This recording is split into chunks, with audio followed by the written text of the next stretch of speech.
Évangile de Matthieu, chapitre 11. Lorsque Jésus eut achevé de donner ses instructions à ses 12 disciples, il partit de là pour enseigner et prêcher dans les villes du pays. Jean, ayant entendu parler dans sa prison des œuvres du Christ, lui fit dire par ses disciples, « Es-tu celui qui doit venir, ou devons-nous en attendre un autre ?» Jésus leur répondit, « Allez rapporter à Jean ce que vous entendez et ce que vous voyez. Les aveugles voient, les boiteux marchent. Les lépreux sont purifiés, les sourds entendent, les morts ressuscitent, et la bonne nouvelle est annoncée aux pauvres. Heureux celui pour qui je ne serai pas une occasion de chute. » Comme il s'en allait, Jésus se mit à dire à la foule au sujet de Jean, « Qu'êtes-vous allé voir au désert? Un roseau agité par le vent? Mais qu'êtes-vous allé voir? Un homme vêtu d'habits précieux? Voici, ceux qui portent des habits précieux sont dans les maisons des rois. Qu'êtes-vous donc allé voir? Un prophète? Oui, vous dis-je, et plus qu'un prophète. Car c'est celui dont il est écrit, « Voici, j'envoie mon messager devant ta face pour préparer ton chemin devant toi. » Je vous le dis en vérité, parmi ceux qui sont nés de femmes, il n'en a point paru de plus grand que Jean-Baptiste. Cependant, le plus petit dans le royaume des cieux est plus grand que lui. Depuis le temps de Jean-Baptiste jusqu'à présent, le royaume des cieux est forcé, et ce sont les violents qui s'en emparent. Car tous les prophètes et la loi ont prophétisé jusqu'à Jean. Et, si vous voulez le comprendre, c'est lui qui est l'Élie qui devait venir. Que celui qui a des oreilles pour entendre, entende. À qui comparerai-je cette génération? Elle ressemble à des enfants assis dans des places publiques et qui, s'adressant à d'autres enfants, disent « Nous vous avons joué de la flûte, et vous n'avez pas dansé.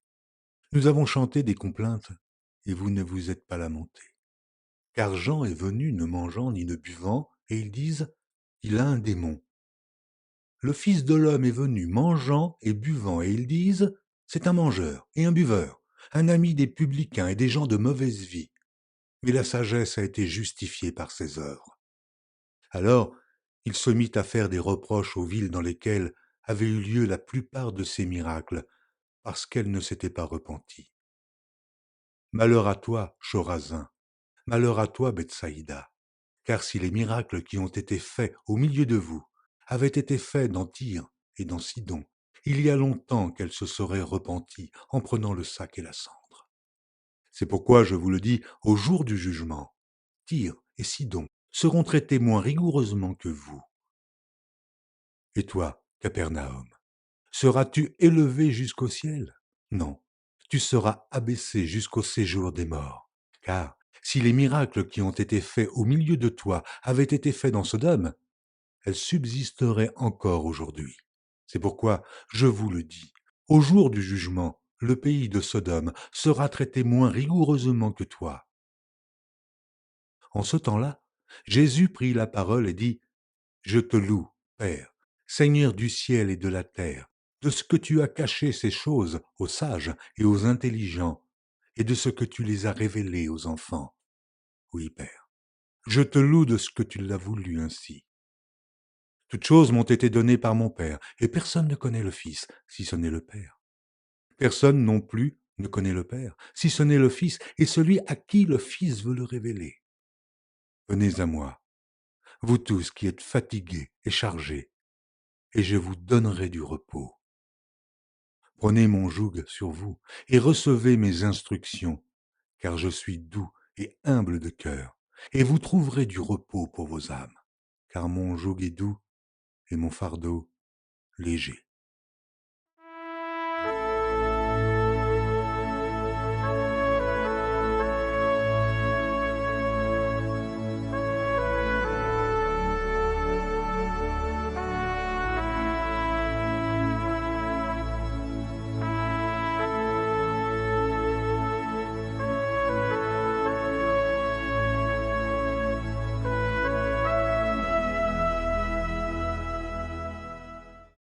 Mais j'amassais le blé dans mon grenier. Il leur proposa une autre parabole, et il dit, « Le royaume des cieux est semblable à un grain de sénévé qu'un homme a pris et semé dans son champ. C'est la plus petite de toutes les semences, mais quand il a poussé, il est plus grand que les légumes et devient un arbre, de sorte que les oiseaux du ciel viennent habiter dans ses branches. Il leur dit cette autre parabole. Le royaume des cieux est semblable à du levain qu'une femme a pris et mis dans 3 mesures de farine jusqu'à ce que la pâte soit toute levée. Jésus dit à la foule toutes ces choses en paraboles, et il ne lui parlait point sans parabole, afin que s'accomplît ce qui avait été annoncé par le prophète. J'ouvrirai ma bouche en parabole, je publierai des choses cachées depuis la création du monde. Alors il renvoya la foule et entra dans la maison. Ses disciples s'approchèrent de lui et dirent, explique-nous la parabole de l'ivraie du champ. Il répondit, celui qui sème la bonne semence, c'est le Fils de l'homme. Le champ, c'est le monde.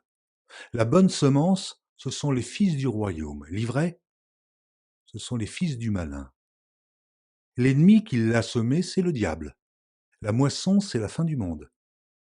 Les moissonneurs, ce sont les anges. Or, comme on arrache l'ivraie et qu'on la jette au feu, il en sera de même à la fin du monde. Le Fils de l'homme enverra ses anges qui arracheront de son royaume tous les scandales et ceux qui commettent l'iniquité, et ils les jetteront dans la fournaise ardente où il y aura des pleurs et des grincements de dents. Alors les justes resplendiront comme le soleil dans le royaume de leur Père. Que celui qui a des oreilles pour entendre, entende. Le royaume des cieux est encore semblable à un trésor caché dans un champ. L'homme qui l'a trouvé le cache, et dans sa joie, il va vendre tout ce qu'il a et achète ce champ. Le royaume des cieux est encore semblable à un marchand qui cherche de belles perles. Il a trouvé une perle de grand prix, et il est allé vendre tout ce qu'il avait et l'a achetée. Le royaume des cieux est encore semblable à un filet jeté dans la mer et ramassant des poissons de toute espèce. Quand il est rempli, les pêcheurs le tirent, et après s'être assis sur le rivage, ils mettent dans des vases ce qui est bon, et ils jettent ce qui est mauvais. Il en sera de même à la fin du monde. Les anges viendront séparer les méchants d'avec les justes, et ils les jetteront dans la fournaise ardente, où il y aura des pleurs et des grincements de dents. Avez-vous compris toutes ces choses? Oui, répondirent-ils. Et il leur dit, c'est pourquoi tout scribe instruit de ce qui regarde le royaume des cieux est semblable à un maître de maison qui tire de son trésor des choses nouvelles et des choses anciennes. Lorsque Jésus eut achevé ses paraboles, il partit de là. S'étant rendu dans sa patrie, il enseignait dans la synagogue, de sorte que ceux qui l'entendirent étaient étonnés et disaient, d'où lui viennent cette sagesse et ces miracles? N'est-ce pas le fils du charpentier? N'est-ce pas Marie qui est sa mère? Jacques, Joseph, Simon et Jude, ne sont-ils pas ses frères et ses sœurs? Ne sont-elles pas toutes parmi nous? D'où lui viennent donc toutes ces choses? Et il était pour eux une occasion de chute. Mais Jésus leur dit, un prophète n'est méprisé que dans sa patrie et dans sa maison. Et il ne fit pas beaucoup de miracles dans ce lieu à cause de leur incrédulité.